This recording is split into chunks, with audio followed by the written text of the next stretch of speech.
Bonsoir et bienvenue à tous. À l'entame de ce journal international, Faith Kanaga est une avocate kenyane. Malgré les différences juridiques et culturelles entre la Chine et l'Afrique, elle est convaincue que la loi n'est pas un ensemble d'articles froids, mais un contrat invisible qui permet aux entreprises chinoises et africaines d'oser investir et de pouvoir se fier les unes aux autres. Cécile Marouka. L'objectif de la visite des Faith est clair. Jeter des ponts pour la coopération future entre les entreprises chinoises et africaines. Dans la matinée, elle s'est rendue dans un cabinet d'avocats à Changsha, où elle a présenté avec patience et professionnalisme l'environnement juridique et les opportunités commerciales au Kenya. Selon elle, comprendre l'autre est la première étape de toute coopération. Même en tant qu'étranger, une fois votre entreprise enregistrée au Kenya, vous pouvez exercer vos activités. Nous disposons de zones économiques spéciales. Il n'y a pas de règles distinctes pour les étrangers et les Kenyans. Tous peuvent y créer une entreprise. Même certaines taxes habituellement prélevées par les autorités locales auxquelles toute entreprise au Kenya est normalement soumise sont exonérées dans ces zones, a expliqué Kananga. L'après-midi, Faith enchaîne avec une autre session d'échange dans un cabinet juridique.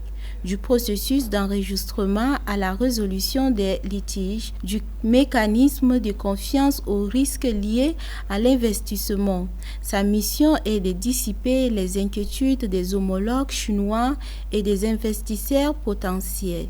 Il ne s'agit pas seulement d'un échange juridique, mais aussi d'un véritable dialogue culturel. En tant qu'avocate, je me considère avant tout comme une fournisseuse de solutions. C'est ainsi que je décrirai le rôle de l'avocat, surtout dans le domaine des affaires et pour faciliter l'activité de ses clients. Cette coopération établit un climat de confiance. Dès qu'un client envisage de se rendre en Chine et sait que nous y avons des partenaires, cela renforce sa confiance envers nous et l'aide à investir de manière éclairée, a-t-elle ajouté. La Chine maintient la continuité et la stabilité de sa politique à l'égard de l'Angola et n'attache aucune condition politique à son assistance à ces pays, de la Nathalie. La Chine soutient les efforts de l'Angola pour promouvoir le développement national, encourage les entreprises chinoises dans l'augmentation de leur investissement en Angola et espère que l'Angola sauvegardera les droits et intérêts légitimes des entreprises et du personnel chinois en Angola.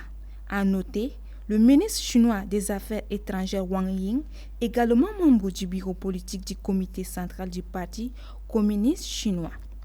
M. Antonio a remercié les entreprises chinoises pour leur contribution au développement et à la construction d'infrastructures en Angola, ajoutant que l'Angola était prêt à renforcer la coopération avec la Chine et à remplir ses fonctions durant sa présidence tournante de l'Union africaine.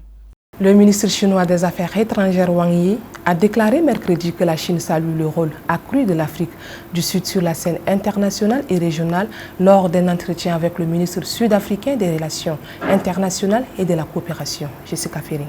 La Chine est prête à travailler avec l'Afrique du Sud pour consolider la confiance politique mutuelle et invite l'Afrique du Sud à jouer un rôle plus important sur la scène internationale et régionale.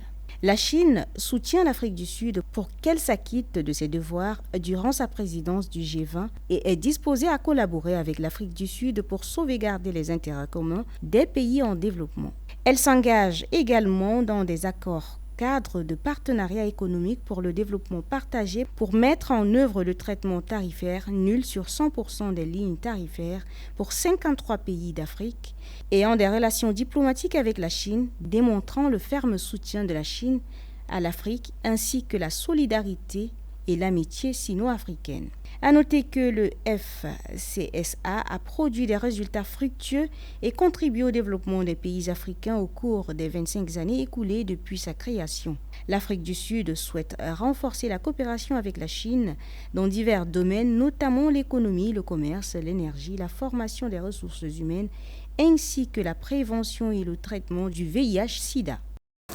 La Commission européenne a proposé mardi un nouveau projet de sanctions à l'encontre de la Russie, alors que cette dernière a prolongé la validité de ses contre-mesures prises pour faire face aux sanctions. Tangsou Hamta.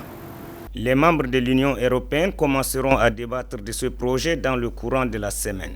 S'il est adopté, ce projet qui vise les secteurs de l'énergie, des finances et de l'armée constituera le 18e train de sanctions imposées par l'Union européenne à la Russie. En ce qui concerne l'énergie, le projet propose des mesures visant à empêcher la réouverture des gazoducs Nord Stream qui sont hors service. Le projet propose d'ajouter de nouveaux navires à la liste de la flotte fantôme que la Russie utilise pour transporter du pétrole et du gaz, ce qui porterait leur nombre total à plus de 400. Il propose des sanctions à l'encontre d'environ 70 vieux pétroliers russes. Le projet propose d'apaiser le plafond des prix du pétrole brut russe fixé par le G7 en 2022 de 60 à 45 $ le baril afin de réduire les recettes de l'énergie de la Russie. Il propose également d'interdire l'importation de produits pétroliers raffinés fabriqués à partir de pétrole brut russe. Dans le domaine financier, le projet propose d'ajouter 22 banques russes supplémentaires à la liste des sanctions et d'étendre les restrictions qui pèsent sur elles, notamment en les retirant de la Society for Worldwide Interbank Financial Telecommunication et en interdisant totalement les transactions. Il propose également d'étendre les sanctions en inscrivant sur la liste le Fonds russe d'investissement direct, ainsi que ses filiales et son réseau au sens large. En ce qui concerne le secteur militaire, le projet propose d'inclure dans la liste des sanctions davantage d'entreprises soupçonnées d'aider les troupes russes afin de s'attaquer à la capitale des productions militaires de la Russie. Les Européens sont davantage préoccupés par les problèmes économiques que par les menaces militaires perçues, a déclaré un homme politique belge critiquant la décision des alliés de l'organisation du traité de l'Atlantique Nord d'augmenter considérablement le budget de la défense. Manda Barka. Les ministres de la Défense des pays de l'OTAN, réunis jeudi à Bruxelles, ont convenu dans les grandes lignes de poursuivre une augmentation significative des dépenses militaires des États membres, jusqu'à 5% de leur PIB. Cependant, les désaccords sérieux sur le calendrier et les catégories de dépenses révèlent de profondes divisions au sein de l'OTAN à l'approche de son prochain sommet à La Haye, prévu les 24 et 25 juin. Selon Lode Van Oost, un homme politique belge et professionnel des médias chevronnés, cette initiative reste indifférente face à l'inquiétude du public concernant le coût de la vie. C'est ce qui se passe et je pense qu'il est important de savoir que tous les Européens ne pensent pas de cette façon. Nombreux sont ceux qui pensent différemment, qui affirment que nous allons vivre dans une société multipolaire à l'échelle mondiale et que c'est une bonne chose, ajoute-t-il. L'analyste a averti que l'OTAN pourrait amener l'Europe vers une militarisation collective, au lieu de rechercher une autonomie stratégique par le biais d'un engagement diplomatique. La véritable souveraineté découle de la coexistence et la coopération et non de la course aux armements, a-t-il conclu. Les habitants de la communauté latino-américaine à San Francisco ont critiqué le déploiement par l'administration Trump des troupes de la garde nationale après la manifestation contre les raids de l'agence de l'immigration en Californie, estimant que cela ne fait qu'intensifier les tensions dans certaines zones. Amina Lissun.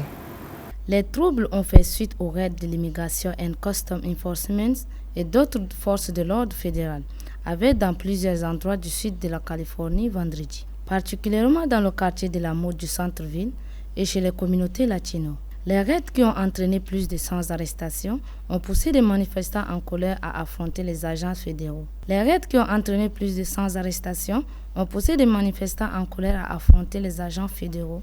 Samedi dernier, le président Donald Trump a mobilisé 2000 soldats de la garde nationale pour réprimer les manifestations opposées à sa politique migratoire dans la région de Los Angeles.